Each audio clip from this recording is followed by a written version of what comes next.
The NHL playoffs should be very scared of the Toronto Maple Leafs. Wait, I can't even believe I'm saying that right now, but after finally advancing to the second round of the playoffs, this could be the moment that changes everything for the Maple Leafs. Confidence and self-belief are two things you earn as a team. For years, no one has argued the Leafs' talent, but they have disputed their effort and poise when the games truly matter. Now that the Leafs have officially gotten over that mental barrier of getting past the first round, the self-belief in this team can be a scary thought for other teams having to match up against them. You can't underestimate the importance of winning this series for the psyche of the Toronto Maple Leafs. Auston Matthews said it best. Just to get over the hump, it's huge for us mentally. Now that this group finally has a series win under their belt and the pressure of carrying that first round burden is off their shoulders, they may play with a completely newfound confidence to their game. It's hard to put a finger on it because it's such an intangible factor, but I think a great comparison is all those Washington Capitol teams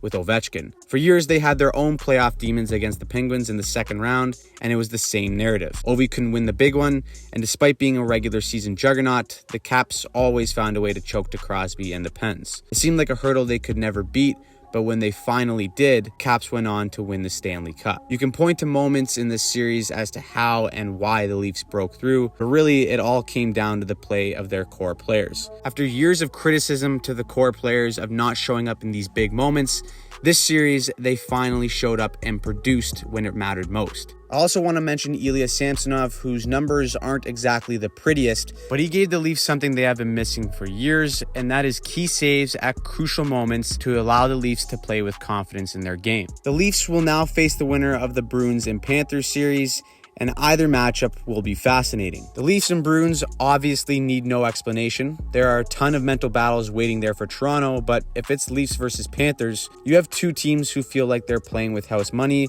and a whole lot of confidence. Either way, it will only get more difficult for the Leafs moving forward. On a side note, the city of Toronto was going absolutely nuts, and it was awesome to see as a Leaf fan. The city and really the entire fan base deserves this. It's so fitting that it was Tavares, the captain, to finally push the Leafs through. Big time players make big time plays, and Tavares did it for the Island in 2016 in double overtime, and now he does it for the Leafs. So, do you think the Leafs can be the most dangerous team after the first round series win? Let me know in the comments down below. And if you're a Leaf fan, is this also a successful season now in your books? I've seen a lot of Leaf fans say that they'd be happy with just a first round win. But in my opinion, to have all this just to lose in the second round would still be a major disappointment. Anyways, don't forget to drop a comment. And if you want to see more NHL playoff content, make sure you hit that subscribe button.